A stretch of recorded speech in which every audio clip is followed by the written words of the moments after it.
Hello friends, welcome to my channel. आज આપણે બનાવીશું ચીકુ શેક। જો તમે મારી ચેનલ પર નવા હો તો મારી ચેનલને સબસ્ક્રાઇબ કરજો, જેથી આવનારી નવી વિડીયોની નોટિફિકેશન તમને સૌથી પહેલાં મળી શકે।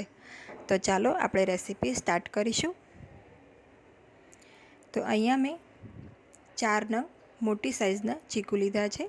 ચીકુને સારી રીતે વોશ કરી લીધું છે પહેલાં, પછી એની છાલ ઉતારીને એને આ રીતે મેં ટુકડા કરી લીધા છે। ઠળિયાનો ભાગ અલગ કરી દેવાનો।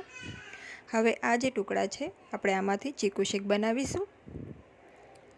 તો ઉનાળામાં ચીકુ ખૂબ જ સારા પ્રમાણમાં મળે છે।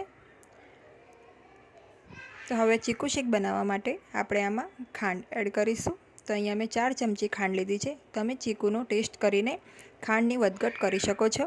સાથે થોડા આઈસ ક્યુબ લીધા છે। સાથે ચીકુ શેક બનાવવા માટે અહીંયા મેં 200 ml જેટલું ગરમ કરીને ઠંડુ કરેલું દૂધ લીધું છે। તો આપણે બધી જ વસ્તુ અત્યારે મિક્સી જારમાં નાખી દઈશું। તો સૌથી પહેલાં આપણે ચીકુના ટુકડા નાખીશું, ત્યારબાદ આપણે એમાં ખાંડ નાખીશું, ત્યારબાદ આપણે એમાં આઈસ ક્યુબ નાખીશું। હવે આપણે આમાં ઠંડુ દૂધ છે આપણી જોડે એ નાખીશું।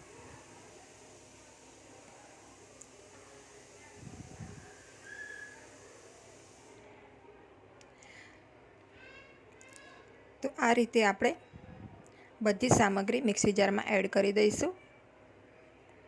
હવે ઢાંકણ લગાડીને આપણે આને ક્રશ કરી લઈશું। તો આપણે મિક્સી જારને એકદમ ચાલુ નથી રાખવાનું, થોડી થોડી વારે એને બંધ ચાલુ કરતાં આપણે એને સરસ રીતે ગ્રાઇન્ડ કરી લઈશું। એકદમ સરસ સ્મૂથ પેસ્ટ જેવું બની જાય ત્યાં સુધી આપણે એને ગ્રાઇન્ડ કરવાનું છે।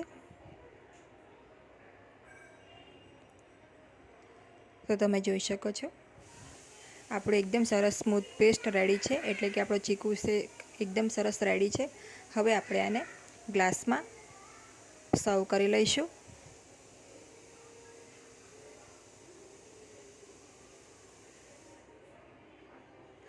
તો આ ઉનાળામાં આ રીતે ચીકુ શેક ચોક્કસ બનાવજો। ઉનાળામાં આપણને આમ પણ બાળકોને તથા મોટાને બધાને કંઈક ઠંડુ ખાવા પીવાની ઈચ્છા થતી હોય છે, જે આપણને રાહત આપે છે। તો આ રીતે તમે ઠંડુ ચીકુ શેક બનાવીને પી શકો છો। હેલ્ધી પણ છે અને ઉનાળામાં ખૂબ જ મજા આવે છે આ ચીકુ શેક પીવાની। તો જો તમને આ રેસીપી ગમી હોય તો વિડીયોને લાઇક અને શેર કરજો અને મારી ચેનલને સબસ્ક્રાઈબ કરજો। Thanks for watching.